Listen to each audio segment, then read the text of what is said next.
Halo sahabat cerdas, Assalamualaikum warahmatullahi wabarakatuh.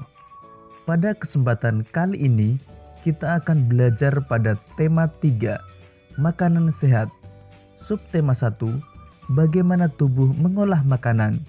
Dan kita sampai pada pembelajaran 5 dan 6. Sahabat cerdas, sebelum kita mulai pembelajaran kita, jangan lupa untuk berdoa terlebih dahulu. Suatu pagi, Dayu mengeluh sakit perut saat ia sedang berbaris dan bersiap masuk ke kelas. Setelah dicari tahu, ternyata Dayu tidak sarapan. Malam sebelumnya, ia juga terlambat makan malam. Akhirnya, sakit mahnya pun kambuh.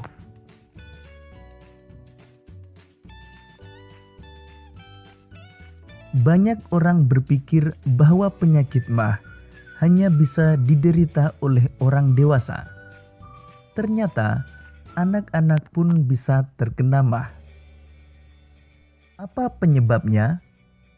Apakah gejala mah yang dialami anak-anak sama dengan yang dialami orang dewasa?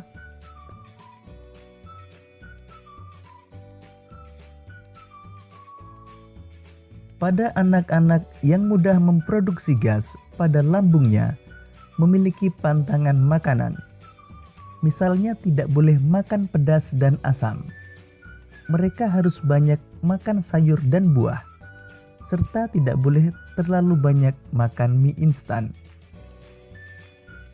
Oleh sebab itu, anak-anak perlu terus diingatkan untuk selalu menjaga apa yang mereka makan. Fungsi alat pencernaan kita adalah untuk memproses pemecahan makanan menjadi sari-sari makanan sehingga dapat digunakan oleh tubuh. Untuk mencerna makanan diperlukan organ pencernaan. Bahan makanan yang kita makan tidak langsung diserap oleh sel-sel tubuh. Sebelum diserap, bahan makanan harus dicerna melalui proses pencernaan.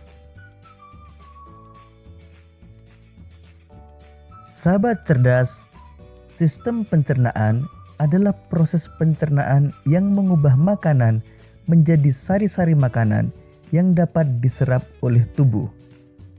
Proses pencernaan makanan dibagi menjadi dua, yaitu pencernaan mekanik dan pencernaan kimiawi. Pencernaan mekanik adalah proses mengubah makanan menjadi lebih kecil dan lembut. Sedangkan pencernaan kimiawi adalah proses mengubah zat makanan yang kompleks menjadi zat yang lebih sederhana dengan enzim sehingga mudah diserap oleh tubuh. Sahabat cerdas, pada pembelajaran sebelumnya kalian telah mengenal organ pencernaan manusia. Organ pencernaan manusia terdiri dari mulut, kerongkongan, lambung, usus halus, usus besar, dan anus. Sekarang mari kita belajar lebih jauh untuk mengetahui fungsi dari masing-masing organ pencernaan manusia.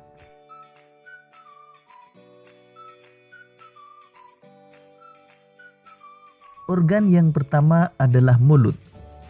Mulut berfungsi untuk mengunyah makanan menjadi lebih halus agar lebih mudah ditelan. Makanan melalui mulut akan mengalami proses pencernaan secara kimiawi dan mekanik. Organ yang membantu proses pencernaan dalam mulut adalah lidah, gigi, dan kelenjar air liur.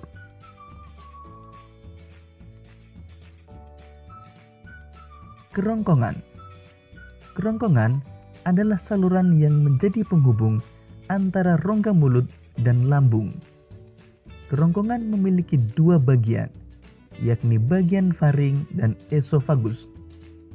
Kerongkongan dapat melakukan gerakan peristaltik, yaitu gerakan meremas-remas untuk mendorong makanan sedikit demi sedikit ke dalam lambung.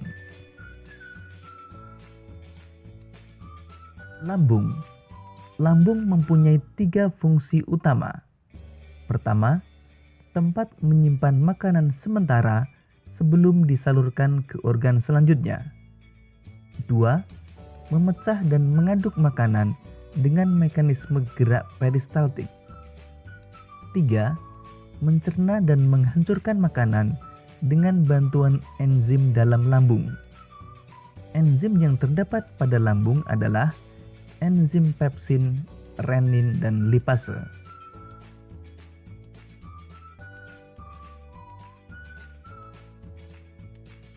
Usus halus. Usus halus berfungsi sebagai tempat penyerapan sari-sari makanan. Di dalam usus halus terjadi pencernaan secara kimiawi saja. Usus halus ini terbagi menjadi 3 bagian, yaitu duodenum atau usus 12 jari, jejunum atau usus kosong, dan ileum atau usus penyerapan.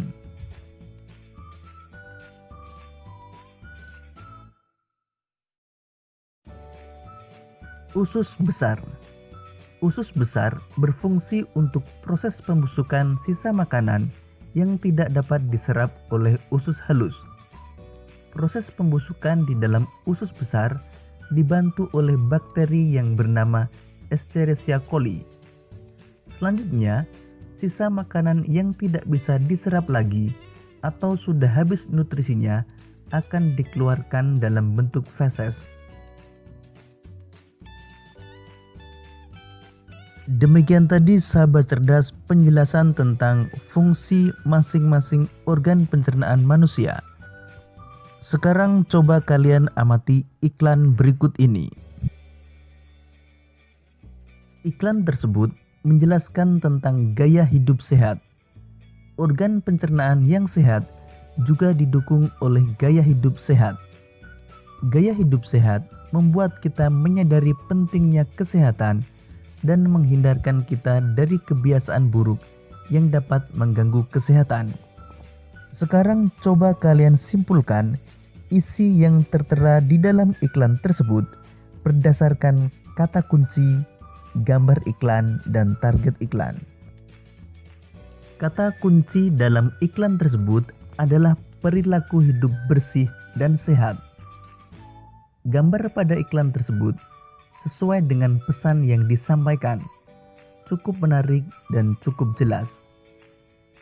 Target iklan tersebut adalah untuk seluruh masyarakat.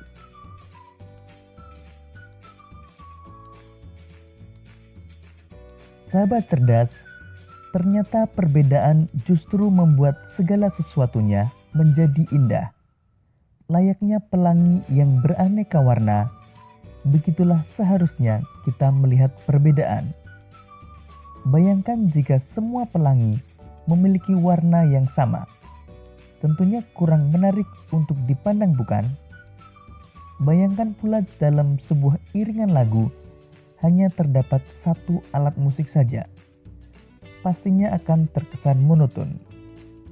Sebagaimana halnya perbedaan budaya dan adat istiadat, alat musik daerah pun bisa beraneka ragam bergantung dari daerah yang bersangkutan. Sekarang mari kita mengenal beberapa alat musik daerah yang ada di Indonesia. Pertama, kecapi dari Jawa Barat. Sasando dari Nusa Tenggara Timur.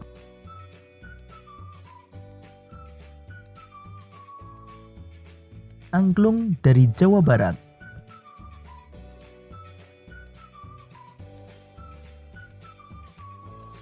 Kolintang dari Sulawesi Utara.